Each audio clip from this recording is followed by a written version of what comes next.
40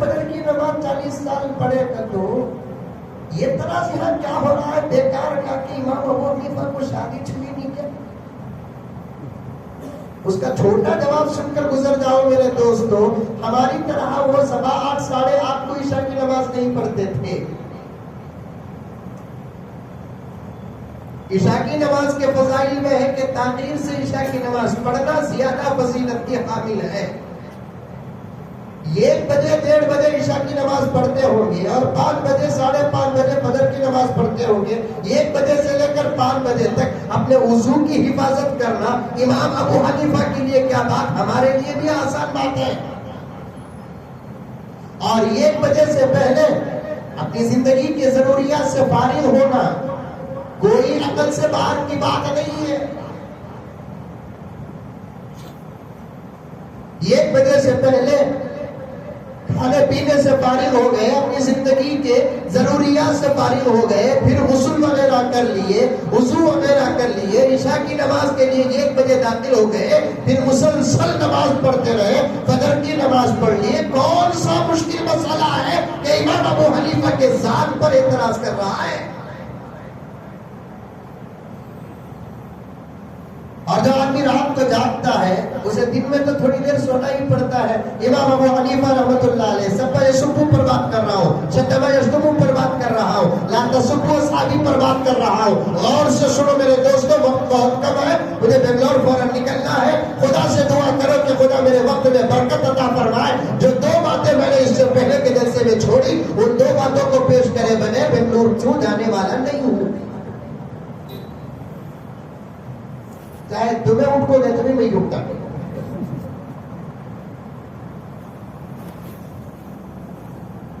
دوپہر میں تھوڑی دیر سو جانا اسے خیلولا نہیں. امام ابو حنیفہ پوری رات عبادت کرتے تھے، صبح کے بعد سبق شروع ہوتا تھا، ظہر سے پہلے یا ظہر کے بعد تھوڑی دیر سوتے تھے.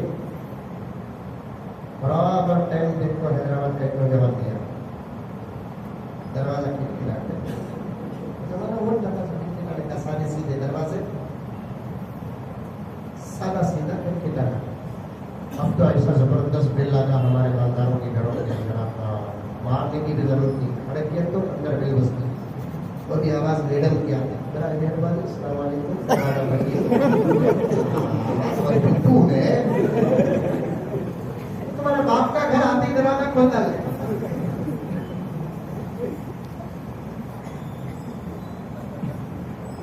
دروازہ کھٹکھٹائے. حضرت امام ابو حنیفہ رحمۃ اللہ علیہ فوراً اٹھ کر آئے. آنے کے بعد دروازہ کھولے تو ایک نوجوان کھڑا ہوا تھا. سلام کے وعلیکم السلام. کیا بھائی سوال تھا حضرت؟ وہ دیکھتی ہوئی نہ دیکھ. حضرت امام ابو حنیفہ نے فرمایا جاؤ بھائی، جب یاد آئے تو آج اسے بھول کر. اب انہیں کہا حضرت دروازہ بند کرے. اب امام ابو حنیفہ جا کر سونے لگے. تو پھر خالی پڑے، پھر دروازہ کھٹکھٹانے کی آواز آئی تو پھر حضرت اٹھ کر آئے. کراتے ہی دیکھیے کون ابھی قصہ پھر بھول گیا. خیر امام ابو حنیفہ کے ان کو چھوڑے، ہمارے ساتھ کروڑوں کو کون بھی دروازے میں خبر بنانا ہوتی. کیا حضرت واقعہ سن لے ہم نے آزمانے کی کوشش کر رہے. کیا آپ لوگ دور بدلنے سے حالات بدل جاتے، حالات بدلنے سے انسان بدل جاتے. سمجھ میں آئی؟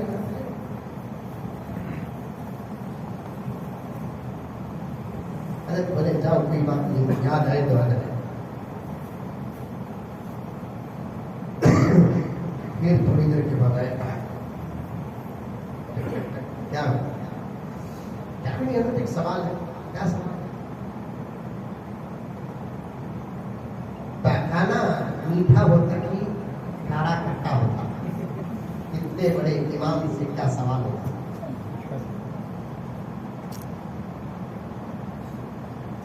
وہ جگہ میں ہمارے جیسا کوئی ہوتا گریبان کی پٹی پکڑ لے تو کھلا کو الٹا تجھے اسے پوچھتا تو بول کیسا ہے؟ کرتا نہیں کرتا. حضرت نے فرمایا جہاں تک میرا خیال ہے اگر گیلا ہو تو میٹھا ہوگا، سوکھ جائے تو شاید کھارا یا کڑوا ہوگا. پھر اس نے سوال کیا کہ حضرت الیا اللہ کیا آپ نے کھایا؟ باری دیکھو کسے کہتے ہیں. حضرت نے فرمایا میاں ہر چیز کو استعمال کرنے ہی سے پتہ نہیں چلتا، غور و فکر بھی تو ایک احساس ہے. پھر کیسے پتہ چلا؟ حضرت نے فرمایا گیلا ہو تو اس پر مکھی بیٹھتی ہے، سوکھ جائے تو مکھی نہیں بیٹھتی، اور مکھی اکثر میٹھی چیزوں پر بیٹھتی ہے.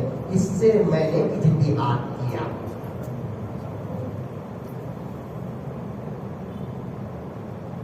اتنا لمبا سرکل میں کیوں پھرا؟ یہ بتانے کے لیے کہ کتا بھی اگر پیشاب کرتا ہے تو پہلے سوکھتا ہے، لائق ہے کہ محسوس کرتا ہے، بعد میں پیشاب کرتا ہے. آج کچھ لوگوں کی زبان اتنی گندی ہو گئی ہے کہ کتوں کے سامنے بھی پیش کرے تو شاید وہ پیشاب کرے.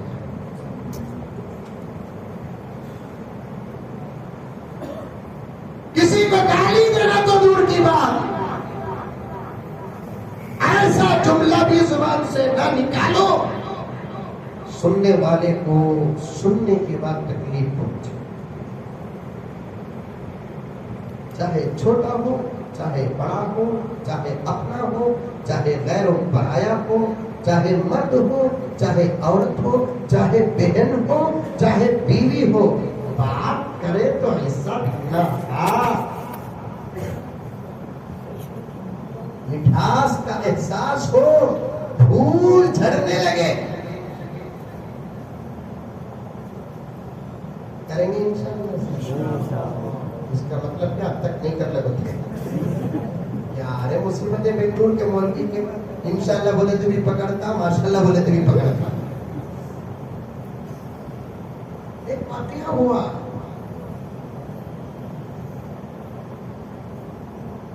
ایک صاحب اپنی بیوی کو بڑے ادب سے پکارنے لگے.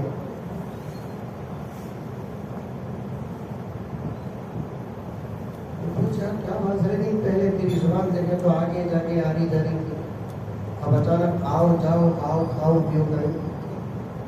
اس کا بیان سن کر تو بدلیا بات، میرا بیان سن کر تو بدلیا نہیں. تو کیا پکارتا تھا وہ بھی سنیا ہوں. مولانا طارق جمیل صاحب کا بیان سنیا کی، طارق مسعود صاحب کا بیان سنیا کی، اس کا بیان سنیا با اچانک بیوی کو آؤ جاؤ کھاؤ لاؤ. تو مجھے وہ بولنے لگا میرا کسی بھی بولا نہیں، بیان میں بولنا نہیں ہوتا. میں بولا بیان میں بول دو، تیرا نام نہیں لیتا. دوسروں کی نصیحت تو بول تو، نام نہیں لیتا. انہیں بولا تو بھی عجیب بات بولی. کیا میری حضرت آگے جا کے آری گاری بولتا تھا، میری عادت پڑ گئی تھی.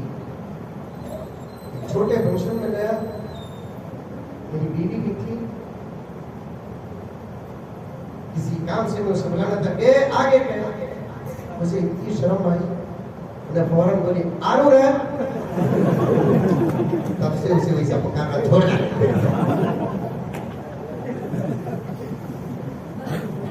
دوست چلے گیا، دوست نہیں مارے تو بھی خاموش ہونے والے، گالی دیے تو بھی خاموش ہونے والے. اب تو کیا ہے بولے تو شیر بولے تو آقا نے کیا فرمایا؟ لا تسبوا اصحابی. ایسا جملہ بھی صحابہ کے لیے استعمال نہ کرو جس سے صحابہ کی روح کو تکلیف پہنچے. الفاظ کو اگر ترتیب دے، توجہ چاہتا ہوں نوجوانوں، الفاظ کو اگر ترتیب دے، سب سے نیچے کا لفظ ہے وہ جس کو سن کر تکلیف پہنچے، اور سب سے اوپر کا لفظ وہ اگر کوئی کسی کو کافر کہے. صحابہ کو کچھ لوگ کافر کہتے ہیں، صحابہ کو کچھ لوگ کافر کہتے ہیں، مرتد کہتے ہیں. ذرا سوچو وہ بھی کیسے صحابہ کو، نمبر 1 صحابہ کو ابو بکر کو کافر کہتے ہیں. میں بارہا جہاں بھی عظمت صحابہ کے اجلاس میں جاتا ہوں مولانا گزارش کرتا ہوں، یہ عظمت صحابہ یہ تمام باتیں ریپیٹ ہو چکی ہے جو اب میں کہا ہوں، اس سے پہلے مولانا علماء کہے ہوں گے. صاف نام دے کر دوسرا منافق کیجئے جلسہ سیرت حضرت ابو بکر صدیق رضی اللہ تعالی عنہ.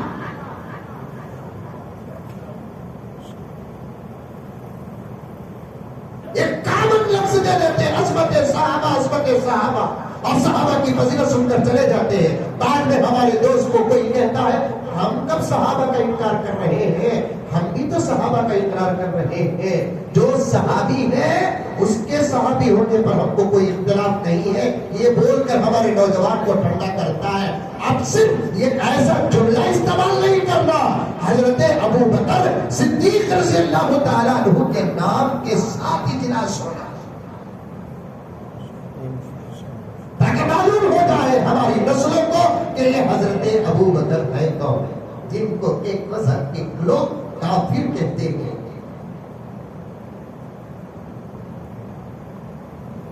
ساری امت کا عمل صحابہ کے عمل کے قریب تک نہیں پہنچے گا. لفظ سنتے جاؤ، پھر کبھی آپ کے ساتھ میری ملاقات ہو گئی، میں یہ بات پوچھوں گا، آپ جواب دیں گے. ساری امت کا عمل صاف اللہ کے رسول نے فرمایا احد کے پہاڑ کے برابر بھی اگر کوئی سونا، احد کا پہاڑ دیکھے ہیں آپ لوگ؟ جو حضرات دیکھے ہیں تو دیکھے ہیں، جو حضرات نہیں دیکھے ان کے لیے دعا کرتا ہوں میں کہ اللہ تعالیٰ ان کو بھی دیکھنے کی سعادت عطا فرمائے. آمین.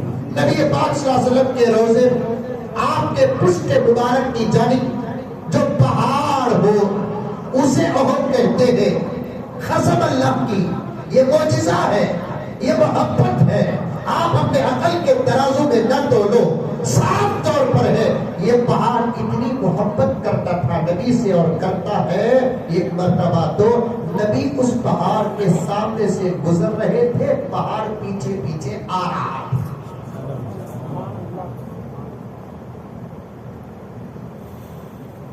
انسان اور جنات کے علاوہ فرشتے تو جنت کے اندر رہنے والے حوران، حور وہ بھی جنت کے اندر رہنے والی مخلوق ہے. غلمان وہ بھی جنت کے اندر رہنے والی مخلوق ہے. فرشتے بھی جنت کے اندر رہنے والے ہیں. جہنم میں بھی اگر فرشتے ہو وہ سزا دینے کے کام میں رہیں گے، سزا پانے والے نہیں ہوں گے. صحابہ فرشتے عذاب سے پاک ہیں. اللہ تعالیٰ نے عجیب و غریب نورانی مخلوق بنائی ہے. جنت میں ایک مخلوق ہوگی پہلے سے حور، انشاءاللہ ہم سب کو ملے. انشاءاللہ. نوجوانوں سے زیادہ بوڑھے خوش ہو گئے. خوش ہونا سو اس لیے کہ جنت میں کوئی بوڑھا نہیں ہوگا. 21 یا 23 سال کا نوجوان ہوگا. جنت میں داڑھی بھی نہیں ہوگی. صرف حضرت موسیٰ و ہارون کو داڑھی ہوگی، اس کے علاوہ جنت میں کسی کو داڑھی نہیں ہوگی. 21 یا 23 سال کی جوان عمر ہوگی، 60 ہاتھ لمبے ہوں گے، جسامت عالی شان ہوگی. عورتوں کا انتظام ہے نہیں ہے؟ آج نہیں ہے. ابھی باہر امریکہ نہیں سن لیے تو جنت میں عورتوں سے زیادہ انشاءاللہ تعالی مرد خوبصورت ہوں گے. بولو ماشاء اللہ. انشاءاللہ. عجیب لوگ ہیں. عورتوں سے زیادہ کون خوبصورت ہوں گے؟ انشاءاللہ مرد میں سب خوبصورت رہیں گے. انشاءاللہ یہ کلر کا ڈفرنس نہیں رہے گا. کون کی کالا، کون کی ایک دم گورا، کون کی ساولا. عجیب چہرہ نورانی ہوگا، چودھری کی چاند کی طرح چہرہ چمکے گا. جنت میں پہلے ہی سے مخلوق ہے حور. غلمان خدمت کرنے والے نوجوان لڑکے، غلمان فرشتے. ان کے علاوہ جنت میں اپنے ایمان اور اعمال کو ساتھ لے کر جانے والی 2 ہی مخلوق ہوگی، ایک انسان ایک جنات. دوسری کوئی مخلوق کلی طور پر جنت میں نہیں جائے گی. کچھ چیزوں کو اللہ تعالیٰ جنت میں داخل کریں گے. اصحاب کہف کے کتے کو انسانی شکل دے کر داخل کریں گے. ایسے بہت ساری کچھ چیزیں ہیں، تفردات ہیں، اس پر علماء کی بحث ہوئی ہے، وہ آپ اپنے مولانا سے پوچھ لینا. احد پہاڑ کے بارے میں آتا ہے کہ انشاءاللہ تعالی نبی کی محبت کے خاطر یہ پہاڑ بھی جنت میں داخل ہوگا. بہت بڑا ہے پہاڑ. کئی مرتبہ اس حادث کو دیکھنے کی سعادت اور شرف حاصل ہے. بہت بڑا ہے پہاڑ. پیغمبر دو عالم صلی اللہ علیہ وسلم نے ارشاد فرمایا اگر کوئی صحابہ کے علاوہ تابعین سے لے کر اب تک، اب سے لے کر قیامت تک ابو بکر کی بات پر یہ باتیں پیش کر رہا ہوں، صحابہ کے بعد تابعین شروع ہوئے، تابعین سے لے کر اب تک، اب سے لے کر قیامت تک. توجہ چاہتا ہوں شریف صاحب، اگر کوئی آدمی یا پوری امت کا ہر فرد احد کے پہاڑ کے برابر سونا اللہ کے راہ میں خالص اللہ کے لیے صدقہ کیا ہو، جس کا صدقہ اللہ کو پسند آیا ہو اور قبول ہوا ہو، ایک لفظ بیکار نہیں. بعض لوگ صدقہ کرتے ہیں، چیز تو خرچ ہو جاتی ہے، بدلے میں ثواب نہیں ملتا، کیونکہ ان کا مقصد اللہ کو راضی کرنا نہیں. لیکن یہاں بات کیا ہے؟ شارحین حدیث نے صاف طور پر لکھا ہے صحابہ کے بعد تابعین سے لے کر اب تک، اب سے لے کر قیامت تک مومنین میں، کیونکہ کافرین کا کوئی عمل اللہ قبول نہیں کرتے. وَمَن يَبْتَغِ غَيْرَ الْإِسْلَامِ دِينًا فَلَن يُقْبَلَ مِنْهُ. دین اسلام کے علاوہ کسی چیز کو اگر کوئی آدمی پسند کرتا ہے اور اچھے کام کرتا ہے، قرآن کہتا ہے فَلَن يُقْبَلَ مِنْهُ، اس کا کوئی عمل اور اس کا ابتغاء، اس کا تلاش کرنا اور اس کا پسند کرنا اللہ کو پسند نہیں، قبول نہیں کرتے. مومنین میں تابعین سے لے کر قیامت تک یہ کہا ہے کیا ہر آدمی احد کے برابر سونا اللہ کی رضا کے لیے، سونا میرے بھائی، سونا سونا پہاڑ کے وزن کے برابر.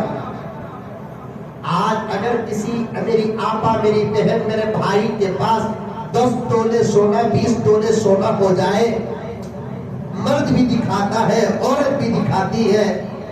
مرد دکھاتا ہے ناجائز ہے، پہننا ہی ناجائز ہے. عورتیں تو اس سونے کو دکھانے کے بہانے اپنے جسم کے سونے سے زیادہ قیمتی چیزیں دکھانے پر مجبور ہو جاتی ہیں. گلے میں اتنا قیمتی ہار 10 تولے کا ڈالتی ہے، اس کا مقصد ہوتا ہے کہ میرے گلے کا 10 تولے کا سونے کا ہار. یہ پورا ماحول دیکھے، جس ماحول میں مرد بھی ہے، عورت بھی ہے. عورتیں تو عورت کے کچھ حصے دیکھ سکتی ہے، کچھ حصے عورتوں کو بھی عورت کے دیکھنا جائز نہیں، لیکن مرد کو تو غیر عورت کا کوئی حصہ دیکھ نہیں سکتے. یہاں تک کہ فقہا نے لکھا ہے کہ غیر عورت کے ٹوٹے ہوئے بالوں پر بھی غیر مرد کی نظر پڑنا جائز نہیں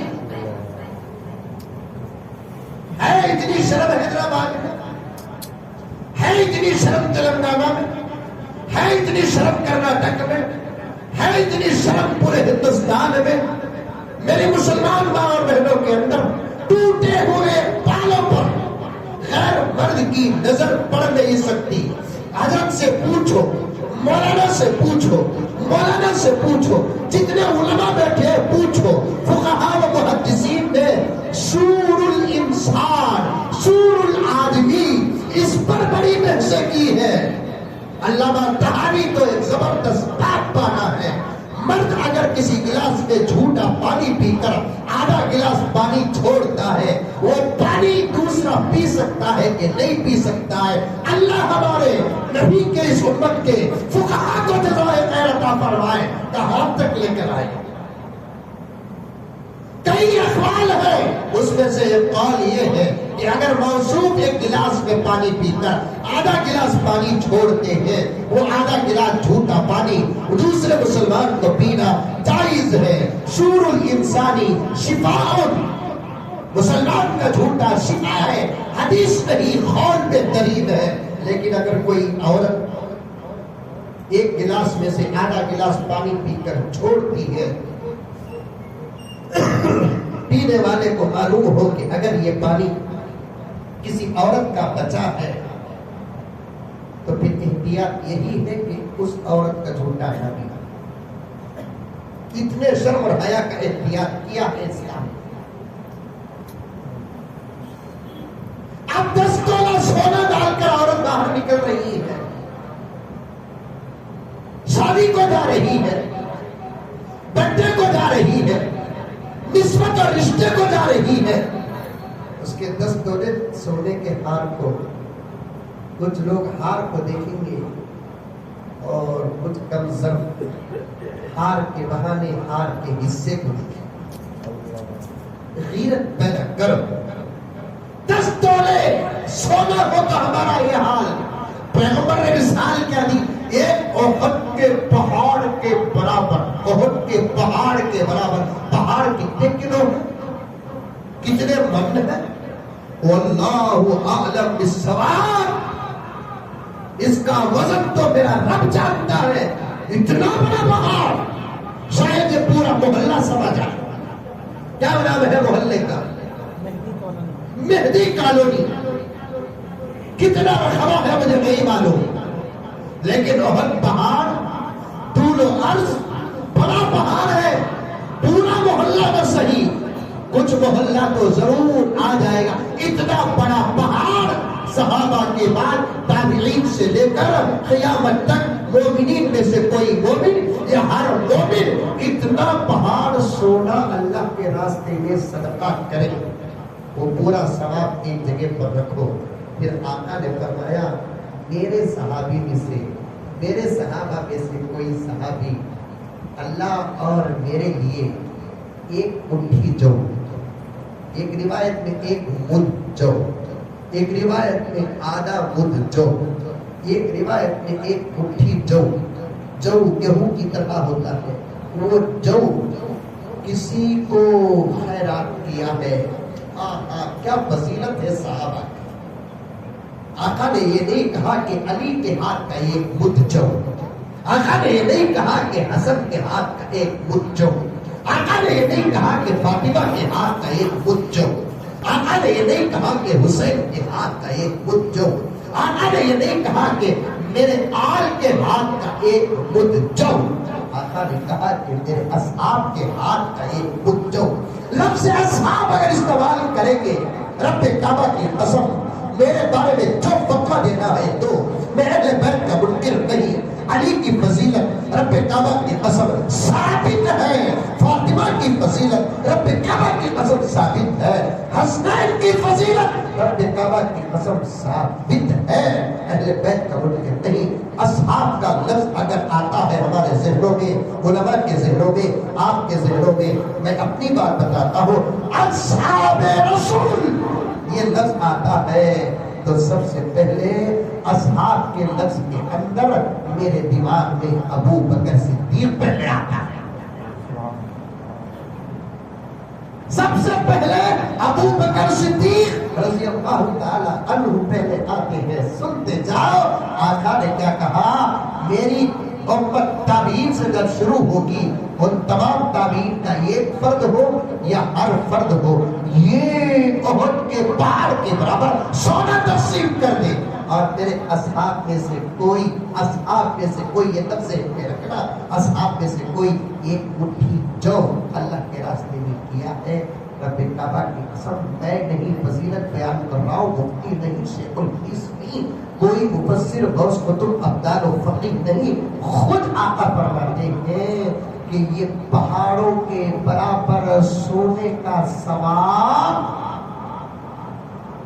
مل کر بھی میرے صحابی کے ہاتھ کی ایک مٹھی جو کے ثواب کے برابر ہو نہیں سکتا۔ اللہ سبحان اللہ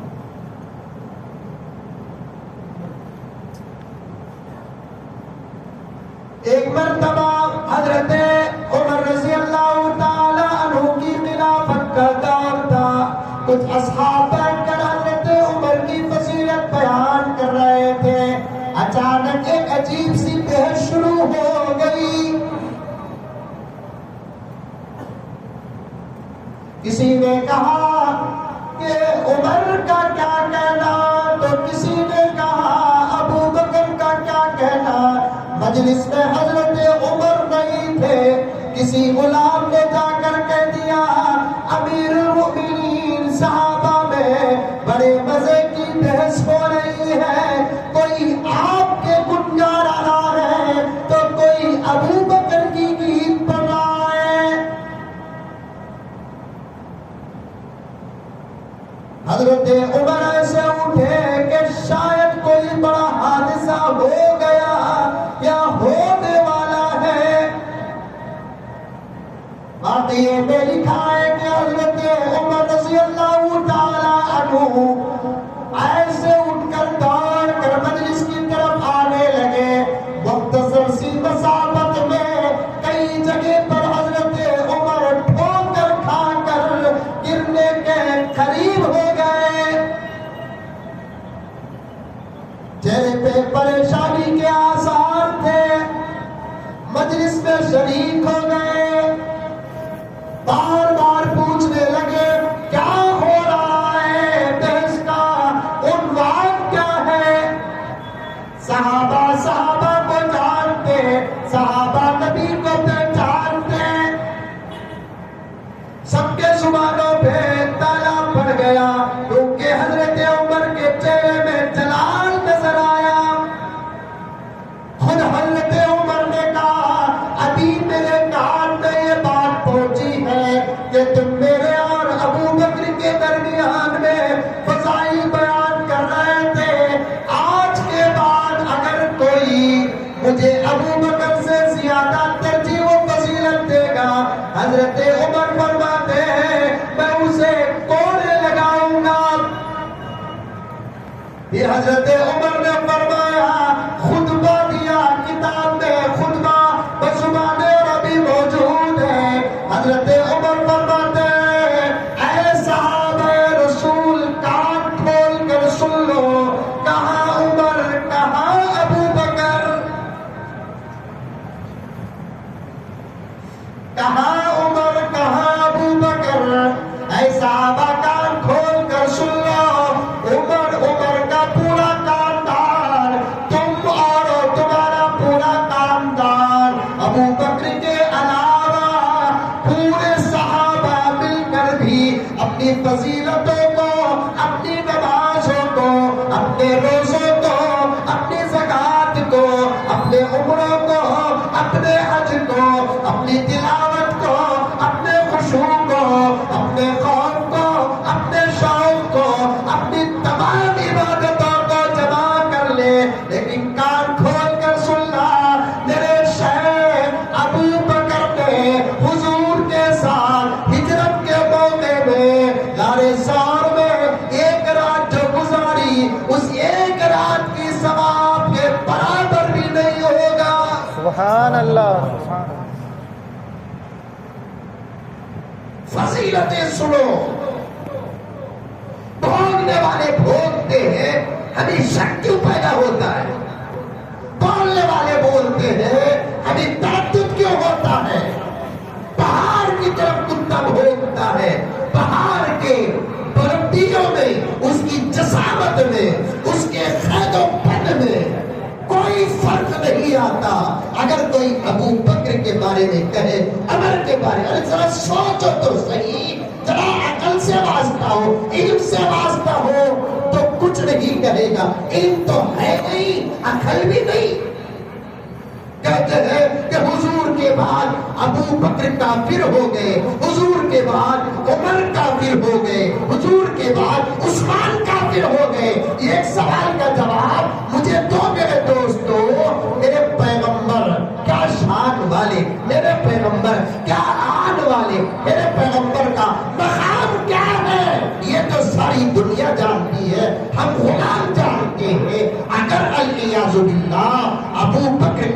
ہوتا 1450 سال سے اللہ کے رسول اپنے بازو سونے کا موقع عطا فرماتے. اسی لیے میں نے گزشتہ موقع پر ایک واقعہ شروع کیا تھا. شاہ جہاں رحمت اللہ علیہ کا ہندوستان کے بادشاہوں میں سے ایک بادشاہ گزرے ہیں حضرت شاہ جہاں. حضرت عمومی ولی بابا ہمارے دور کے کونسلر اللہ کے سکا نہیں تھے. وہ لوگ دبئی سے تھے, پورے ملک کے حاکم ہو کر بھی ظہر اثر مغرب چھوٹنا 2 دن کے بعد فجر کی تکبیر تحریمہ بھی نہیں چھوٹتی تھی. یہ بغیر سند کے بات نہیں کرتا, مطالعہ کرتا ہوں, پوائنٹس نوٹ کرتا ہوں. اسی لیے میں کہتا ہوں محبت میں اگر کوئی بابر, ہمایوں, شاہ جہاں, اورنگزیب کہتا ہے جائز ہے, کیونکہ الفاظ کے تسلسل میں نام لینا ہی ہے تو ہمارے ان بڑوں کا ادب کے ساتھ نام لینا.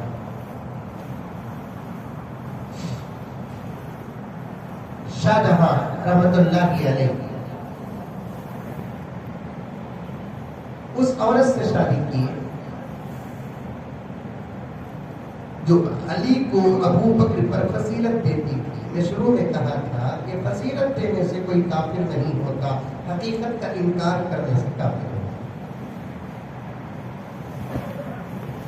اسی لیے فقہاء نے لکھا ہے کہ اگر کوئی آدمی شیخین پر علی کو فضیلت دیتے ہیں تو پھر ایسے لوگوں کی بیٹیوں سے شادی کرنا جائز ہے. ایک مرتبہ شاہ جہاں اپنی بیوی کے ساتھ بیٹھے ہوئے تھے تو بیوی نے اپنے شوہر کو محبت کے ماحول میں لے کر آئی. اور کیسا لے کر آئی وہ مجھے پوچھو,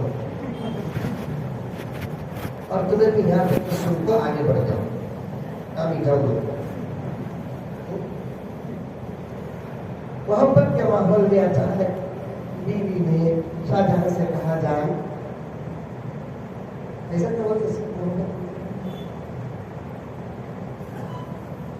شادی سے پہلے جان, شادی کے بعد یہ جان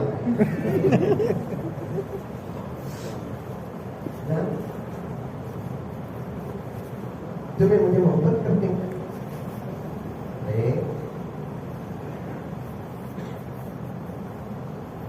میری محبت کے نام پر میں تاج محل بنایا, ابھی پوچھتی کہ محبت کرتے ہیں. تو بیوی نے ایک حملہ کیا, جب مجھے محبت کرتے ہو تو پھر میرا مذہب اختیار کیوں نہیں کرتے. محبت کے ماحول میں ایسا ٹیک لگا کر بیوی پر پڑا ہوا تھا بادشاہ وقت.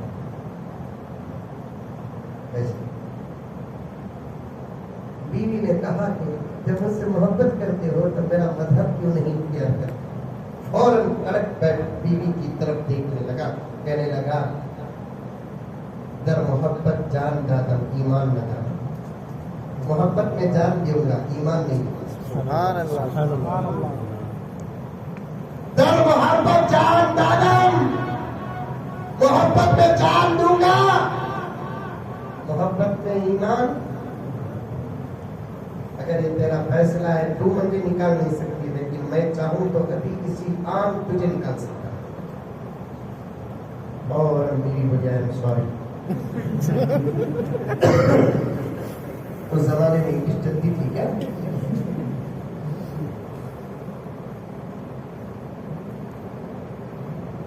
لیکن بیوی کے دل میں شرط تھی, کسی نہ کسی طریقے سے اس ملک کے بادشاہ کو میرے مذہب پر لے کر دیا.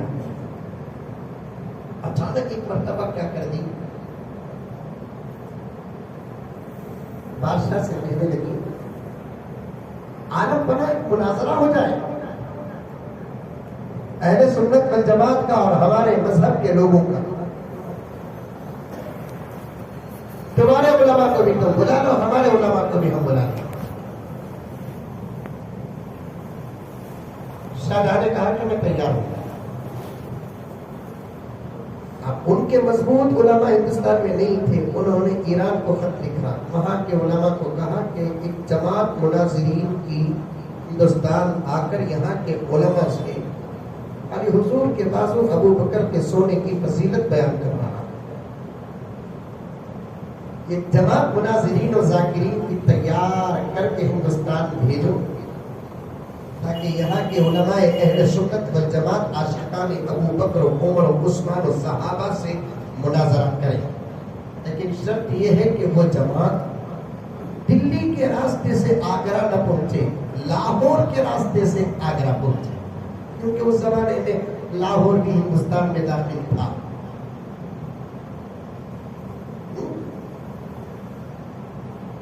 پاکستان بھی ہندوستان میں داخل تھا، ہمارے ہاتھ میں جب تک ملک تھا ہمیں اتنی جگہ کسی نے دیے نہیں، یہ گھومور کے ہاتھ میں آتے ہی ان کے اماں کی براپٹی سمجھ کو بانٹ ڈالے۔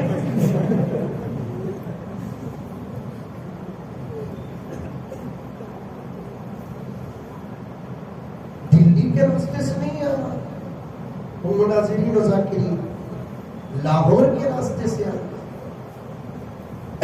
حضرات علماء بیٹھے میرے عمر کے تو ان سے گزارش کرتا ہوں آپ تاریخ پڑھو، دلی میں اس دور میں علماء کی کثرت تھی، لاہور میں اولیاء و صوفیہ کی کثرت تھی، ایک ایک علاقہ ایک ایک نام سے مشہور ہو جاتا ہے، اور اولیاء و صوفیہ ہے نا یہ مناظرے جھگڑے گڑے میں پڑتے نہیں، اور علماء جھگڑے کو چھوڑتے نہیں۔ کیا مولانا بات صحیح ہے؟ کیونکہ ہم کو مدرسے میں اول دوم سوم چاروں سے لے کو بخاری اور حفظ تک پڑھنے کے دور میں مغرب کے بعد ہمارا ایک حلقہ جمتا، اس حلقے کا نام تکرار بول کر ہوتا ہے، وہ تکرار کی عادت ایسی پڑتی پوری زندگی وہ تکرار ہی چلتی، اور اس تکرار میں ہمارے سے کوئی جیتتا نہیں، دلی مسئلیت رہی تو ہمیں خاموش رہتے تھے، ورنہ ہمارے منہ کو گوند بھی لگا پانی بھی پیتا نہیں ہوتا۔ تکرار کر کو پالا پالا پالو پالا پالا تھا پالنا پالتا پالتو پالتو پالتو نہ پالتو نہ پالتو پالتو کہاں بھی بولے سو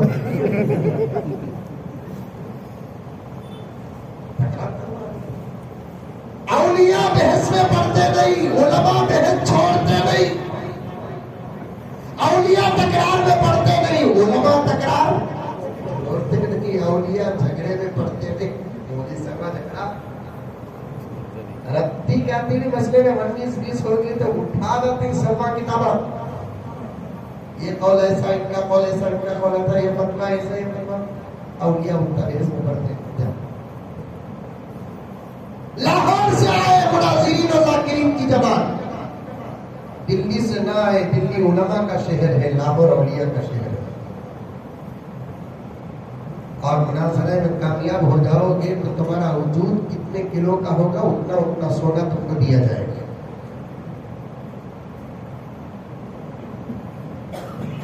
اب ایک جماعت لاہور سے آ رہی ہے، لاہور کی جامع مسجد آج بھی فوٹو دکھتی ہے، معمولی جامع مسجد میں بھی بڑے بڑے غوثوں نے وہاں عبادت کی، بڑے بڑے ابدالوں نے وہاں عبادت کی، بڑے بڑے اولیاء وہاں گزرے، آج بھی اس کے اطراف کئی ہزار اولیاء کے مزارات ہیں، بس تقسیم ہو گئی ان کا ہم چھوڑ دیے، اگر یہ ہوتا تو سب کی زیارت کا فیض پاتے۔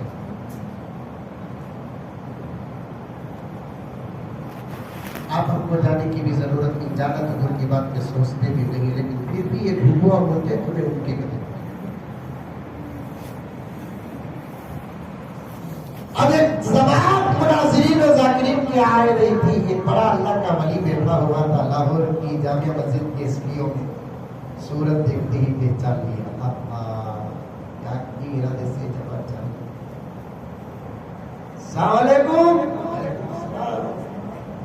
اور دور جانے بھی دکھا نہیں، رستے میں کون بھی کیا بھی بات کرے تو بات کرنا نہیں۔ السلام السلام، ارے آپ بھائی بڑے اچھے نظر آ رہے ہیں آپ لوگ، ذرا آؤ۔ وہ حکم بھول گئے، چل کو باما میں درد تھا، ذری دیر مسجد کے سائے میں بیٹھے کے بول کر بیٹھے، ایک اللہ والا بیٹھا ہوا تھا، ادھر ذاکرین و مناظرین تھے۔ اللہ والا فوراً پہچان لیا یہ کہیں جا رہے ہیں، کسی مقصد سے جا رہے ہیں۔ اللہ والوں کے اندر اللہ تعالیٰ کشف عطا کرتے ہیں، فوراً پوچھنے لگے کہاں جا رہے ہیں؟ آگرہ جا رہے ہیں۔ کیا کام ہے؟ فضیلت حسین ثابت کرنے کے لیے جا رہا ہوں۔ حضرت حسین میرے نبی کے نواسے، میں بارہا کہتا ہوں کہ ابھی اختلاف نہیں، آج آج رسول۔ تو ولی نے کہا ذرا ہم کو بھی فضیلت سنائیے۔ تو ذاکر و مناظر نے کہا کہ ہمارا حسین فضیلت والا کہ اس کے قبر سے 40 ہاتھ دور کسی کی قبر ہو، اس کی فضیلت سے اس کی مغفرت ہو۔ یہ بول رہا ہوں ان کی طرف سے کتنا صحیح کتنا غلط مجھے نہیں معلوم، خالی نقل کروں گا۔ تو اللہ والے جو تھے اور سبحان اللہ آپ کی طرح بولو اور بولو اور بولو۔ پھر ذاکر و مناظر نے کہا ہمارا حسین اتنی فضیلت والا ہے، حسین کی مرقد اور قبر مبارک سے 4 کلومیٹر دور بھی اگر کسی کی قبر ہو، حسین کی فضیلت سے اس کی مغفرت ہے۔ سبحان اللہ سبحان اللہ۔ اور بیان کرو۔ ذاکر اور مناظر خوش ہو گیا، ارے بھائی یہیں سے میں کامیاب ہوتا نظر آ رہا ہوں۔ ہمارا حسین اتنا فضیلت والا ہے کہ حسین کی قبر مبارک اور مرقد مبارک سے 40 کلومیٹر دور بھی اگر کسی کی قبر ہو تو حسین کی فضیلت سے اس کی مغفرت کی۔ سبحان اللہ سبحان اللہ۔ اب ولی نے پوچھا ذرا یہ تو بتاؤ کہ یہ فضیلت ذاتی حسین کی ہے، یہ نانا کی نسبت کا اثر ہے؟ سمجھ میں آ رہا ہے؟ یہ فضیلت حسین کی ہے ذاتی یا نانا کی نسبت کا اثر ہے؟ تو پھر ذاکر و مناظر نے کہا کہ بھائی حضرت محمد مصطفیٰ صلی اللہ علیہ وسلم کی نسبت کا اثر ہے حسین کو، جو 40 میل دور بھی کوئی دفن ہو جائے تو اس کی مغفرت ہو جائے۔ تو ولی کامل نے کہا کہ احمق، حضور کی نسبت لے کو جو خبر میں ہے، اس کی قبر سے 40 میل دور کسی کی قبر ہو تو اس کی مغفرت ہو جائے، ڈائریکٹ جس کے اندر فضیلت ہو اس کے بازو جو سو رہا ہے وہ کافر کیسے ہو سکتا ہے؟ سبحان اللہ۔